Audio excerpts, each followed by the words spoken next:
नहीं, सरकार तो दावे कर रही है, पर इतने दिनों वेट करने के बाद वैकेंसी आती हैं, फिर उसका पेपर देते हैं, एग्ज़ाम लीक हो जाता है पेपर। हर युवा यही चाहता है कि इस बार बदलाव आए। सरकार के वादों के हिसाब से 5% भी विकास नहीं। मंदिर बना देना युवाओं के लिए रोजगार लाना नहीं। लोकसभा चुनाव को लेकर के पूरे देश भर में राजनीतिक दलों ने अपनी अपनी गुड़ा गणित बैठाना शुरू कर दिए हैं।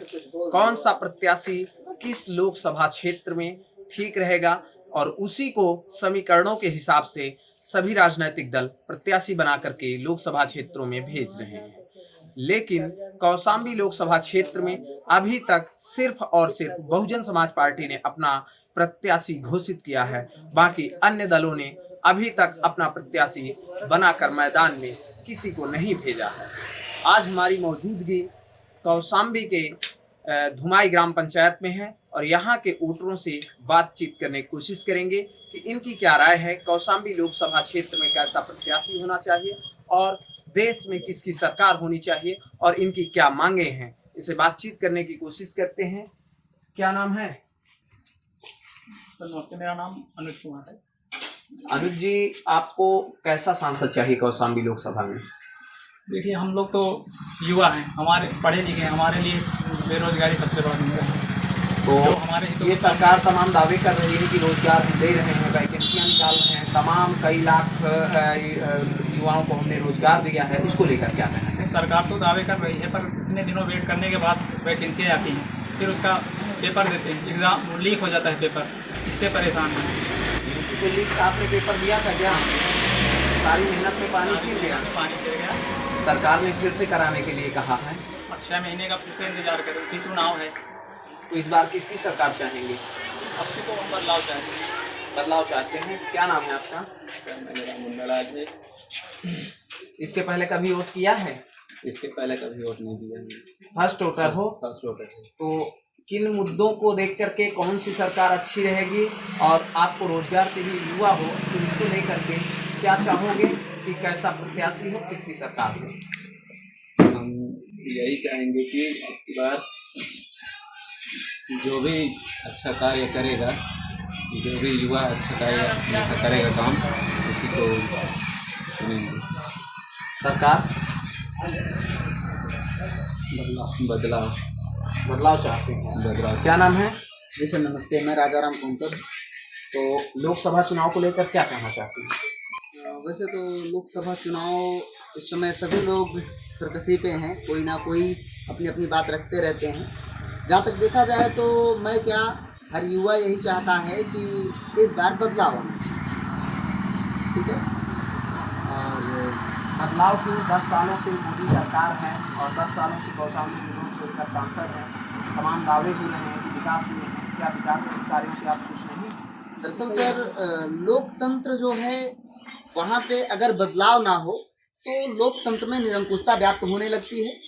इसलिए हमारे यहाँ से जो भी जागरूक युवा हैं सभी बदलाव चाहते हैं। और जहाँ तक रही बात यहाँ विकास की, तो सरकार के वादों को देखते हुए कोई भी विकास नहीं हुआ है। सरकार के वादों के हिसाब से 5% भी विकास नहीं हुआ।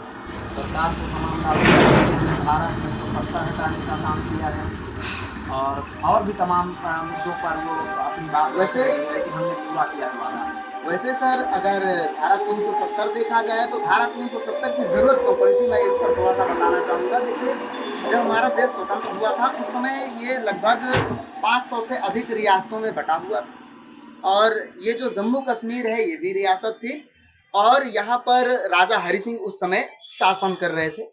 तो राजा हरि सिंह भारत में विलीन नहीं होना चाहते थे या मिलना नहीं चाहते थे।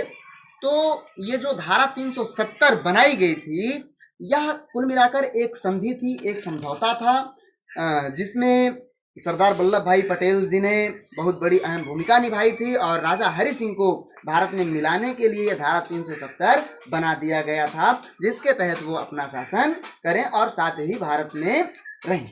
ठीक है, भारत के साथ जुड़े। भारतीय जनता पार्टी की सरकार रही, प्रधानमंत्री नरेंद्र मोदी रहे, उनके विकास कार्यों से खुश नहीं है क्या?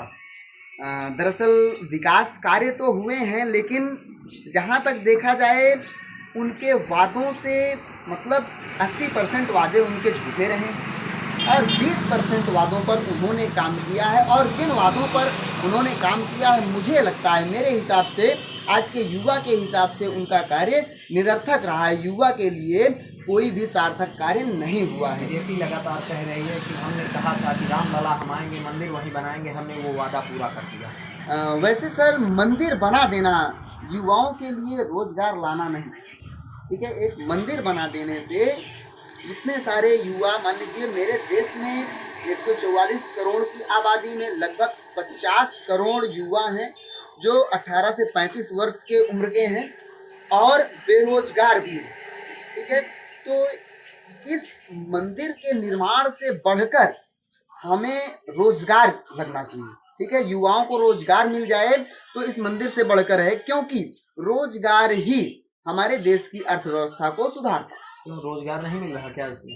मैंने अभी बताया कि लगभग मंदिर में कौन सा रोजगार? हर बार मंदिर में वैसे युवाओं के लिए तो रोजगार नहीं है, बाकी टूरिस्ट आते हैं, कुछ ना कुछ हमारी अर्थव्यवस्था बढ़ रही है उससे, मैं इतना कहूँगा। बाकी हमारे यहाँ के युवाओं को अगर रोजगार मिले तो युवा रोजगार मिल जाने से देश की अर्थव्यवस्था ज़्यादा सुधरती है। साथ ही मैं देख रहा हूँ किसानों पर विशेष ध्यान नहीं दिया जा रहा है इस सरकार में क्या कोई भी सरकार हो, जहाँ तक मैं देखूं, अगर तो सन 1970-75 तक जो सरकार थी, 75 तक उसने किसानों पर बहुत ज़्यादा फोकस किया, ठीक है। नारा भी था जय जवान जय किसान, तो किसानों पर ज़्यादा फोकस किया गया। क्यों? क्योंकि हमें उस समय देश की अर्थव्यवस्था को सुदृढ़ करना था, मजबूत करना था। देश की किशोरावस्था थी, तो किशोरावस्था में ज़्यादातर कृषि क्षेत्रों में ध्यान दिया गया और कृषि क्षेत्र में विशेष ध्यान देने की वजह से ही हमारी आर्थिक स्थिति जो ये है देश की, वो कृषि क्षेत्र में विशेष ध्यान देने की वजह से। का एक स्टेटमेंट आया है, उन्होंने कहा कि जितना कार्य हमने 10 सालों में कर दिया है उसकी अगर तुलना जो इंडिया गठबंधन है अगर उससे किया जाए तो कहीं हम लोगों ने कई गुना अधिक विकास किया है। इस बात को क्या नाम तो समझ रहा हूँ किस तरह से आप लोग युवा हैं, आपको रोजगार चाहिए, किसकी सरकार चाहिए? तो नाम लेकर तो किसी का नहीं कह सकते, लेकिन फिर भी हम लोग अच्छी सरकार चाहते हैं ताकि हम लोगों को रोजगार मिल सके। जो वर्तमान सरकार है या इसको बदलना चाहते हैं? इसको बदलना चाहते हैं। बदलना चाहते हैं। और कौशाम्बी में सांसद कैसा होना चाहिए? अच्छा होना चाहिए, जो मतलब युवाओं के बारे में सोचे। 10 साल से विनोद सोनकर सांसद हैं, इनके विकास कार्यों से आप लोग खुश हैं? हाँ, काम तो किए हैं, अच्छा भी किए हैं, फिर भी युवाओं के बारे में जो सोचते हैं, ना तो इन्होंने केशव प्रसाद ने किया है, ना तो विनोद सोनकर ने। अगर सोचा जाए तो युवाओं को अगर देखा जाए तो बेरोजगार मिलना चाहिए सबको। तो आप सुन रहे थे कौशाम्बी लोकसभा क्षेत्र के ये मतदाता हैं, इनका साफ तौर पे कहना है कि देश में ऐसी सरकार हो जो युवाओं को रोजगार दे सके और कौशाम्बी में ऐसा सांसद हो जो क्षेत्र में बराबर आता रहे, जनसुलभ हो और क्षेत्र का विकास करे। TV7 भारत के लिए कौशाम्बी से गजेंद्र कुमार मिश्र।